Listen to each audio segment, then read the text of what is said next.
지난주에 우리는 부활절로 예배를 드렸습니다. 부활절 때에 여러분이 받은 은혜와 또 감사한 것들, 그런 은혜들이 지금 한 일주일 정도 지났는데 여전히 그 은혜와 감사가 유지되고 있는지 모르겠습니다. 지금부터 한 2000년 전으로 돌아가서 생각해 본다면 예수님께서 부활하셨을 때에 그 부활의 소식을 들은 여인들이 있고 또 예수님의 제자들이 있었고 또 그들로부터 예수님이 부활하셨다라는 소식을 들었던 그런 사람들이 있었을 것입니다. 한 일주일쯤 지났을 때에 여전히 그들에게는 의심 반 확신 반의 그런 상태였을 것입니다. 도마에게 예수님이 찾아오셨을 때가 8일째라고 했으니까 여전히 일주일이 지나도 내가 정말로 부활하신 예수님을 믿고 있는가 그렇지 않은가는 유대인 사회 속에서, 제자들 사회 속에서, 주님을 따랐던 그 사람들 속에서 여전히 의심과 확신이, 논쟁이 있었다라는 것입니다. 여러분은 어떻습니까? 부활절을 지나고 나서 지금도 여러분 마음속에 부활의 감격과 은혜가 있는지 모르겠습니다. 부활절은 기독교에서 가장 오래된 절기로 옛날부터 지켜왔습니다. 그 이유는 이 부활이라는 것이 기독교 신앙에 있어서 아주 중심이 되는 주제이기 때문에 그렇습니다. AD 325년에 니케아 회의라는 회의가 있었습니다. 그 회의에서 낮과 밤이 똑같은 춘분, 이 춘분이 지나고 나서 보름달이 찾아옵니다. 춘분을 지나고 나서 찾아온 이 보름달, 그 보름달이 지나면 그 다음에 첫 번째 맞이하는 주일날을 부활절로 유대 사람들과 또 그리스도인들이 전통적으로 부활절을 지키게 됩니다. 부활절을 지키고 정말 안타까운 현상은 세계의 수많은 교회들이 부활절 전에 사순절을 지키고 고난주간을 지키고 성금요일을 지키고 부활절 새벽 예배를 드리고 또 부활절 예배를 드렸는데 이 절기가 지남과 동시에 언제 그랬냐는 듯이 예전의 신앙으로 돌아가는 현상이 굉장히 많다라고 합니다. 만약 이 부활절과 이 절기를 끓는 물에 비유해 본다면 사순절기가 시작될 때에 그리스도인들이 그 절기를 하나님의 은혜를 생각하고 십자가의 고난을 생각하면서 물이 막 끓어오르기 시작하는 그런 상태가 됩니다. 그러다 고난주간이 시작되면 거의 물이 다 이제 100도가 돼서 끓기 직전까지 온도가 오르게 됩니다. 그리고 나서 성금요일이 되면 물이 팔팔 끓습니다. 부활절이 되면 얼마나 끓는지 그 주전자의 뚜껑이 넘칠 정도까지 끓어오릅니다. 그러나 부활절기가 지나가 버리면 금방 식어집니다. 금방 차가워지고 빠른 속도로 급격하게 식어진다라는 것이 많은 세계의 교회들의 모습이고 현상입니다. 혹시 여러분도 그렇지 않습니까? 고난주간이나 선금요일, 부활절을 지나고 나서 열심히 달려왔고 또 하나님을 섬기며 기도하였고 찬양하였고 말씀을 묵상하였습니다. 그런데 고난주간이 지나고 부활절이 지나고 나서 혹시 내 마음에 왠지 허전함이 혹시 찾아오지 않습니까?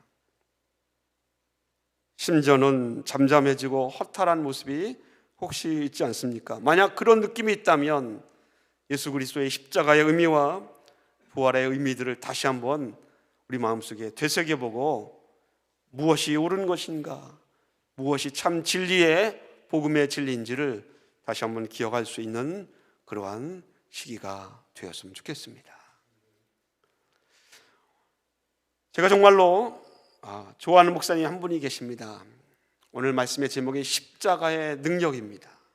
이 십자가에 대해서 많은 설교를 하셨고 책도 많이 써내신 평촌의 열린교회의 김남준 목사님이십니다. 그분이 십자가에 대해서 성도들의 이해를 돕기 위해서 십자가란 어떤 것인가를 가르쳐주기 위해서 그분이 말씀 예화를 하나 소개하고 있습니다. 그 예화를 여러분과 함께 나누기를 원합니다. 아버지가 아주 유난히 추위를 많이 타는 아들에게 아주 따뜻한 외투를 선물했습니다. 이 아버지가 주신 이 외투는 부드럽고 따스하기 때문에 이 외투를 입으면 어떤 추위가 와도, 어떤 날씨가 쌀쌀한 세찬 바람이 불어도 충분히 견딜 수 있어 보이는 그런 좋은 외투입니다. 그런데 어느 날 밖에 나갔다가 돌아온 아들이 온몸이 꽁꽁 얼어붙어 있고 입술이 차가워져서 새파랗게 질려 있는 겁니다. 아버지가 아들에게 묻습니다. 아들아, 날씨가 상당히 추운데 내가 사준 외투는 왜 입지 않는 거니? 그런데도 아들은 계속해서 얼어붙은 두 볼을 비비고 손을 비비면서 따뜻한 옷을 옷장에 걸어둔 채 여전히 입지를 않는 것입니다.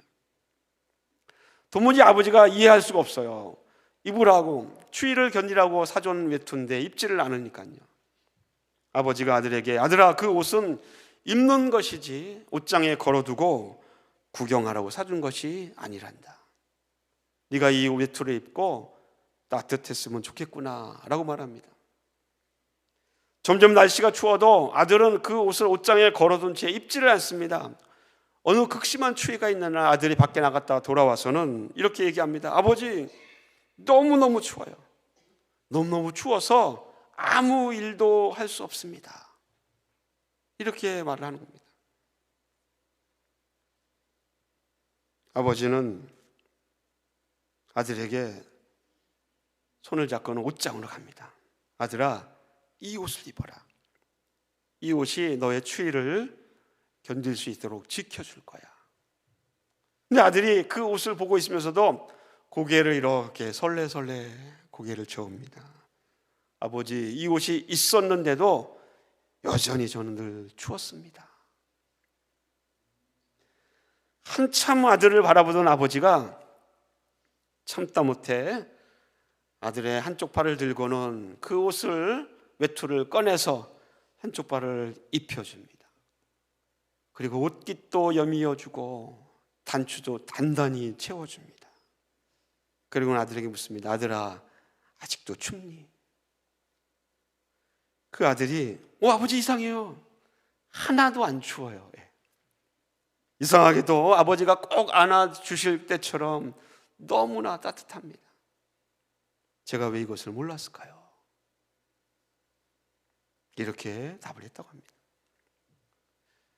김남준 목사님은 이 아버지와 아들의 행동, 그리고 여기에 나와 있는 외투를 통하여서 십자가가 그리스도인에게 어떤 모습인가를 전해주고 있고 비유로 설명하고 있습니다. 이 이야기도 등장하는 외투, 이 따뜻한 외투가 십자가를 비유한다라고 설명합니다. 주 예수 그리스도의 은혜와 사랑이 듬뿍 담겨있는 아주 값진 선물을 아들이 받았습니다. 그럼에도 불구하고 그 선물을 여전히 옷장 속에 걸어둔 채 보고만 있고 꺼내어 입지 않으려고 한다라는 것입니다. 이 모습이 현대의 그리스도인의 모습이다라는 것입니다. 그리스도인의 모순된 모습, 십자가의 능력이 있고 십자가에 담겨있는 하나님의 은혜가 있음에도 불구하고 옷장에 걸려있는 옷을 그대로 바라보고 있고 결코 꺼내 입지 않는 것처럼 현대의 그리스도인들이 십자가의 능력이 있음에도 불구하고 그 능력을 자기 것으로 소유하지 못한 채 여전히 추워하고 여전히 힘들어하고 있다라는 것입니다. 여러분들은 어떻습니까? 오늘 본문에 나와 있는 고린도전서 1장 18절 말씀에 바울은 이렇게 우리에게 선포하고 있습니다. 십자가의 도가 멸망하는 자들에게는 미련한 것이요 구원을 받은 우리에게는 하나님의 능력이라. 믿습니까? 세상의 지혜로는 하나님을 알 수도 없고 하나님을 경험할 수도 없다고 오늘 본문은 기록하고 있습니다. 십자가에 못 박힌 예수 그리스도를 믿고 의지하지 않고서는 그 주님을 믿는 자, 바울은 1장 24절 말씀에 이렇게 선포하고 있습니다. 오직 부르심을 입은 자들에게는, 그들이 유대인이나 헬라인이나 그리스도는 하나님의 능력이요 하나님의 지혜라고 선포하고 있습니다. 부르심을 입은 자들, 그 십자가의 도를 깨달은 사람들, 그들만이 하나님의 능력과 지혜가 담겨 있는 이 십자가의 도를 깨닫게 된다라고 오늘 말씀은 기록하고 있습니다. 사랑하는 성도 여러분, 오늘 본문에 나와 있는 바울의 선포의 이 말씀을 여러분 믿으시면 아멘 하시기 바랍니다. 이 말씀을 그대로 믿는다면 성도는 결코 좌절하거나 넘어지거나 낙심하거나 심각한 영적인 침체를 경험하지 않아야 되는 것이 맞습니다. 그런데 현실은 그렇지 않습니다. 그리스도인임에도 불구하고 넘어지기도 하고 좌절하기도 하고 실패하기도 하고 주일 예배를 매번 참석함에도 불구하고 영적인 침체를 경험한다라는 것입니다.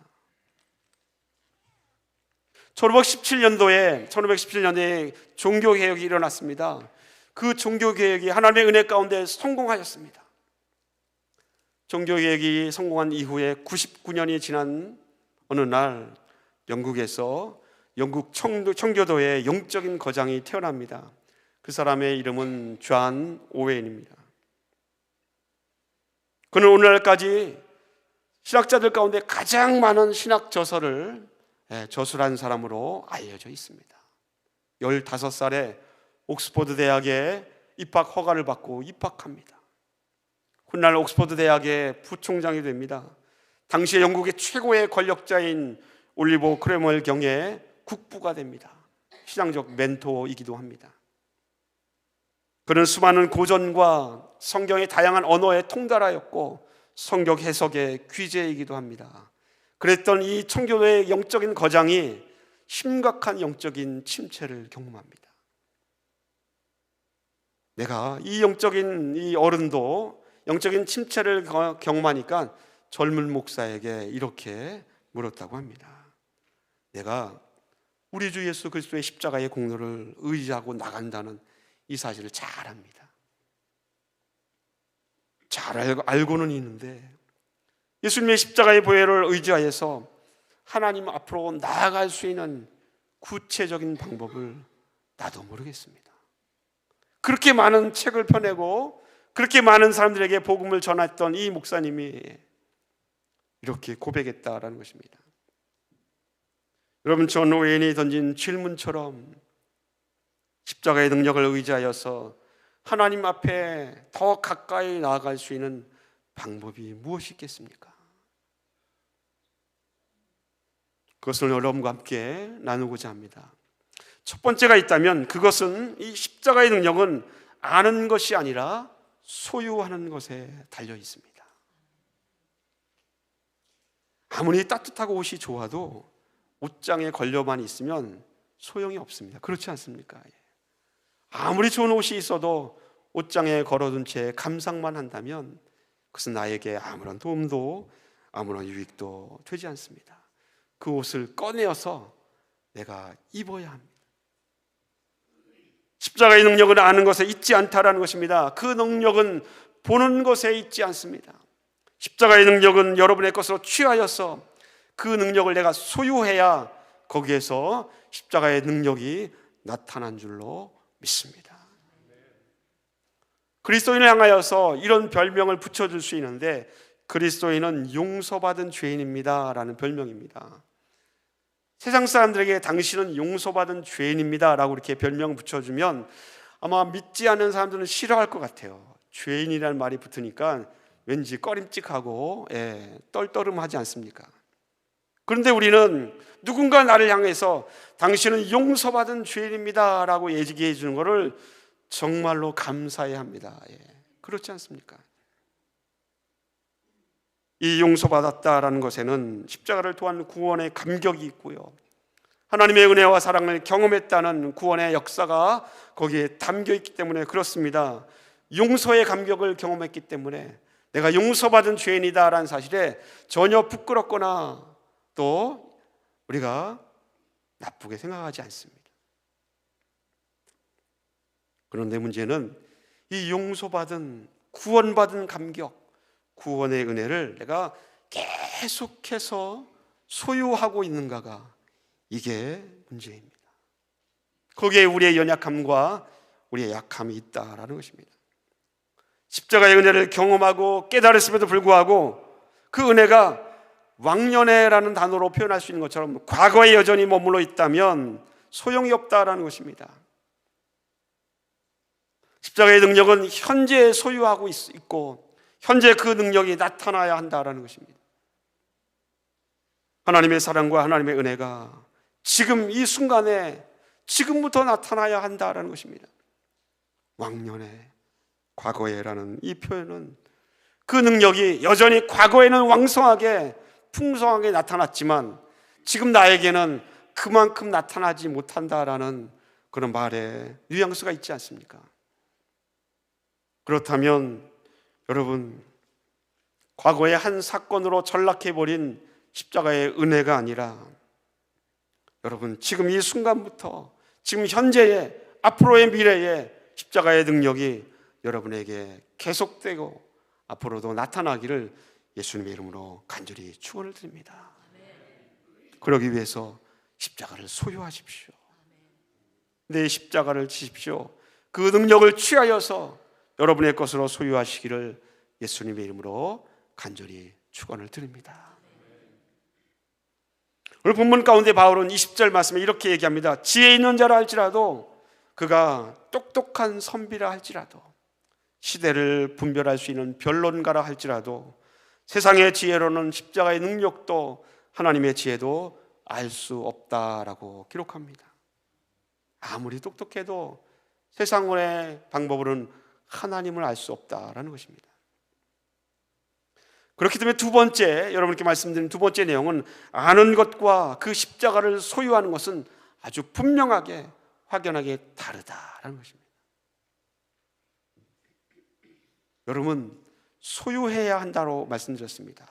그 십자가를 소유하고 그것이 아는 것에 끝이지 않고 내 것으로 만들어야 한다면 어떻게 그 십자가의 능력을 내가 소유할 수 있겠습니까?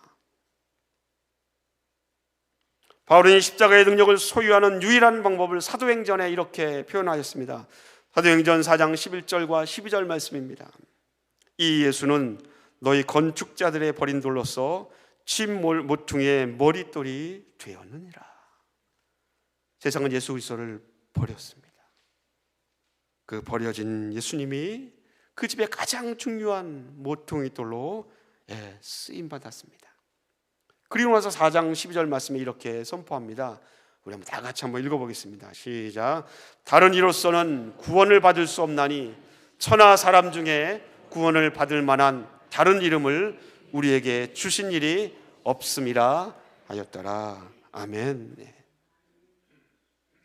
십자가를 소유하는 방법, 그 유일한 방법이 있다면 바로 예수 그리스도를 믿는 것입니다. 의심하는 도마가 요한복음 14장에 예수님께 찾아왔습니다.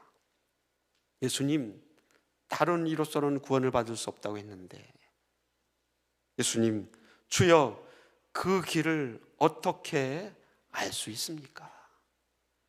도마가 예수님께 물은 것입니다. 생명의 길, 진리의 길, 그 길을 어떻게 알 수 있습니까? 가르쳐 달라고 예수님께 묻습니다. 그때 예수님께서 정말로 유명한 세 개의 명언을 남기십니다. 그 명언이 바로 요한복음 14장 6절의 말씀입니다. 다 같이 한번 읽어볼까요? 시작. 예수께서 이르시되 내가 곧 길이요 진리요 생명이니 나로 말미암지 않고는 아버지께로 올 자가 없느니라. 도마의 불확신 가운데 예수님, 그 길을 어떻게 알 수 있겠습니까? 라고 질문했을 때에 예수님이 남기신 말씀입니다. 주님의 길이요 진리요 생명이라. 사랑하는 성도 여러분, 예수님을 믿는 것, 그것이 십자가의 능력을 소유할 수 있는 유일한 것입니다. 아는 것으로만 끝나는 것이 아니라 예수 그리스도를 믿으시길 예수님의 이름으로 간절히 축원을 드립니다. 부활이 믿어지고 십자가의 은혜와 사랑이 믿어져야 그 능력을 소유한 성도, 세상을 믿음으로 이기는 담대한 성도, 그리스도인이 비로소 될 수 있습니다. 그 믿음 안에 굳게 서서 그 믿음이 현재의 나를 이끌어가고 인도하여 낼 수 있는 놀라운 능력의 믿음 되시기를 예수님의 이름으로 축원을 드립니다. 마지막 세 번째가 있다면 이 십자가의 도가 세상이 어디로 가야 할지를 알려주는 유일한 길이다라는 것입니다. 여러분, 돈을 벌었습니다. 그럼 돈의 가치가 나타나려면 그 돈이 쓰여져야, 사용되어야 돈의 가치가 나타나지 않습니까? 좋은 외투를 선물로 받았습니다. 그러면 옷장에 걸어두는 것이 아니라 그 외투를 입어야 그 외투의 가치가 드러나지 않습니까? 십자가의 능력을 소유하여 내 마음에 가졌습니다. 그렇다면 그 십자가의 능력이 바깥으로 쓰여져야 그 가치가 드러나는 것 아닙니까? 그렇다면 십자가의 도는 세상이 어디로 가야 할지를 알려주는 길이 된다라는 것입니다. 그리스도의 능력은 숫자에 있지 않습니다. 그리스도의 능력은 전통이나 경험에도 있지 않습니다. 그 능력은 교회가 몇 명이나 되는지, 얼마나 오래되었는지에 달려있지 않다라는 것입니다. 그리스도의 능력은 십자가의 능력을 가지고 그것을 올바로 사용할 때에 기독교인의 능력이 드러남을 여러분 기억하십시오.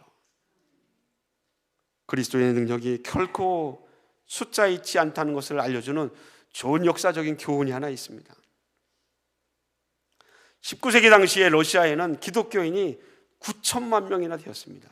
어마어마한 숫자 아닙니까? 대한민국의 인구보다 훨씬 많습니다. 9천만 명의 기독교인이 있었고 성직자만 6만 명에 있었습니다. 19세기 초에 이 러시아에 9천만 명하고 6만 명의 성직자가 있었는데 당시에 공산당원의 숫자가 5만 4천 명입니다. 9천만 명하고 6만 명 되는 이 러시아가 5만 4천 명에게 지공합니다. 통계를 보면 공산당원 한 명보다 1668명 많은 숫자입니다. 1668명이 한 사람의 공산당원을 믿음으로 이끌지 못했다라는 결과입니다. 당시에 사회적 이슈에 대해서 부르짖고 목소리를 높였던 공산주의에 대해서, 그들이 안고 있는 문제에 대해서 기독교가 대안을 제시해 주지 못했다라는 것입니다. 그들이 무릎 부르짖는 문제들, 부자가 가난한 사람들 착취하고, 가난한 사람들은 아무리 노력해도 성공할 수 없다는 희망을 가질 수 없는 그러한 사회, 신분에 의해서, 직업에 의해서 차별을 받는 사회, 그런 문제 속에서 그들이 사회적 이슈를 들고 공산당원들이 부르짖었는데, 공산당원 한 명보다 1668배가 많은 이 기독교인들이 거기에 대해서 길을 제시해 주지 못했다라는 것입니다. 그 결과 1917년도에 공산주의 최초의 혁명인 볼세비키 혁명이 일어나고 러시아 제국이 무너지고 소비에트 연방 제국이 생기지 않습니까? 그럼 이 역사의 이야기는 우리에게 교훈을 주고 있습니다. 세상 속에서 세상 사람들이 갖고 있는 문제에 대해서 복음으로 대안을 제시해 주지 못하면 세상은 기독교에 대해서 결코 관심을 갖지 않습니다. 세상의 문제에 대해서 기독교인들이 이것이 길입니다라고 그 길을 알려주지 못하면 세상은 교회의 등을 돌릴 수밖에 없다라는 것입니다. 교회는, 우리 그리스도인들은 세상의 길을 찾지 못할 때에 그들에게 길을 제시해 줄 수 있어야 합니다. 믿습니까? 그렇기 때문에 예수님께서 내가 곧 길이요 진리요 생명이라고 말씀하지 않았습니까? 길과 진리와 생명을 세상에 제시해 줄 수 있어야 합니다. 그런 교회가 되어야 하고, 그런 나 자신 그리스도인이 되어야 합니다. 바울은 오늘 고린도전서 1장 21절 말씀에 이렇게 선포합니다. 이 세상이 자기 지혜로 하나님을 알지 못함으로 세상이 아무리 노력하여도 세상의 방법과 세상의 기준과 세상의 잣대로는 하나님을 알 수 없다라는 것입니다. 그래서 하나님이 취한 방법이 무엇입니까? 하나님께서 전도에 미련한 것으로 믿는 자들을 구원하시기를 기뻐하셨도다. 믿습니까? 네, 아멘입니다. 세상의 기준으로 볼 때에 복음을 전한다라는 것은 이건 미련한 것입니다. 그런데 세상 사람들이 미련하다고 하는 이 복음으로 하나님께서는 그들을 구원하셨고 그를 통하여 영원히 주께로 돌아오는 것을 하나님이 기뻐하셨습니다. 사랑하는 성도 여러분, 세상이 어려울수록 전쟁이 일어나고 난리와 소문이 일어나고 천재지변이 일어난 그러한 시기일수록 사람들이 어디로 가야 할지 어떻게 살아야 할지 고민할수록 성도는 그들에게 하나님의 말씀 복음으로 그들이 가야 할 방향을 똑바로 제시해 줄 수 있어야 합니다. 주님께서 말씀하지 않았습니까? 너희들은 세상의 빛이라. 등경 밑에 말 아래 두는 것이 아니라 그 위에 두어야 한다.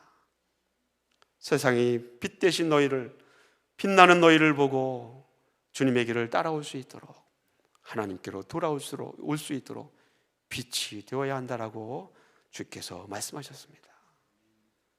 그렇다면 사랑하는 성도 여러분, 등 위에 서서 빛을 비출 수 있고 어떻게 가야 할지, 어떻게 살아야 할지, 어떻게 이 고난과 이 시간을 견디고 이겨낼 수 있을지, 어떻게 감사하며 어떻게 기뻐할 수 있는지 하나님의 말씀 복음을 들고 그들에게 나갈 수 있는 저와 여러분 모두가 되시기를 예수님의 이름으로 축원을 드립니다. 오늘 말씀의 결론을 맺습니다. 바울은 오늘 본문 말씀 고린도전서 1장 18절로 24절 말씀을 통하여 십자가를 바라보는 사람들을 두 종류의 사람으로 우리에게 소개하고 있습니다. 한 종류의 사람들은요, 십자가를 보면 이건 미련한 것이다 라고 그렇게 보는 사람들입니다. 그건 나에게 전혀 유익이 되지 않고 도움이 되지 않는 것이다, 그렇게 바라보는 사람 한 부류가 있고요, 또 다른 종류의 사람들은, 이 그룹은요, 십자가를 보면 이 십자가가 하나님의 능력으로 보이는 그룹입니다. 여러분에게 십자가는 어떻게 보이십니까? 십자가는 단순히 예배당에 교회를 알리는 그런 상징적인 그런 표시도 아니지 않습니까? 십자가는 그냥 십자가가 집에 걸려 있으면 우리 가정은 예수님을 믿는 가정이다, 그것을 나타내기 위해서 십자가를 집안에 걸어놓은 것도 아니지 않습니까? 여성분들이 십자가 목걸이나 귀걸이를 하고 있으면 나는 그리스도인이다, 그것을 알리기 위해서 그냥 장식물로 십자가를 걸고 사용하는 것도 아니지 않습니까? 십자가는 단순한 표지도 아니고 상징물도 아니고 또 장식물도 아닙니다. 십자가에는 예수 그리스도의 사랑과 은혜가 담겨 있으며 하나님의 사랑, 그 놀라운 섭리가 그 안에 담겨 있으며 우리를 얼마나 사랑하셨는지 하나님의 은혜가 그 속에 담겨 있는 하나님의 능력이심을 믿으시기를 바랍니다. 사랑하는 성도 여러분, 십자가의 도를 깨달은 자, 하나님의 능력을 소유한다라고 했습니다. 여러분, 하나님 그 십자가의 도를 깨닫고 예수님과 좀 더 한 발자국 이렇게 더 가까이 갔으면 좋겠습니다. 하나님을 더 가까이 만나고 주님을 인격적으로 체험하고 경험하는 성도가 되었으면 좋겠습니다. 자신의 실력만을 믿고 갈릴리에서 고기잡이를 했던 시몬 베드로가 몫으로 알려져 있는 예수 그리스도를 만납니다. 갈릴리 바다에서 잔뼈가 굵은 시몬 베드로, 그는 풍부한 고기잡이의 경험과 지식을 갖고 있습니다. 언제 그물을 내려야 하는지, 언제 그물을 거두어야 할지 잘 알고 있습니다. 바람이 이렇게 불을 때 고기 잡으러 나가면 낭패를 볼 수 있다는 것도 잘 알고 있습니다. 그랬던 그가 예수님의 말씀에 의지하여 깊은 데로 가서 그물을 내립니다. 그랬더니 이 주님의 말씀을 순종하였더니 그 결과 정말 놀랄 만큼 많은 물고기를 잡게 됩니다. 그런데 그 이 베드로가 많은 물고기를 잡은 것보다 예수님이 어떤 분이다라는 것을 깨달은 후에는 이 물고기는 전혀 더 이상 중요하지 않았습니다. 배가 육지에 닿자마자 물고기는 거들떠 보지도 않은 채 이 베드로가 예수님을 향해서 달려갑니다. 그리고는 예수님의 무릎 아래 얼굴을 땅에 대고 엎드립니다. 그리고 이렇게 고백합니다. 시몬 베드로가 이를 보고 예수의 무릎 아래에 엎드려 이르되 주여 나를 떠나소서 나는 죄인이로소이다. 이 시몬 베드로의 고백이 예수님을 인격적으로 만나고 예수님이 누구인가를 깨달은 첫 번째 신앙의 고백입니다. 사랑하는 성도 여러분, 나의 죄인됨을 고백하는 이 고백에서부터 십자가의 능력, 그 도를 깨닫는 첫 걸음이 시작됨을 여러분 기억하십시오. 내가 그 도를 깨닫고 십자가의 능력을 내 안에 취하여서 그 십자가의 능력이 이 세상에서 드러나기 위해서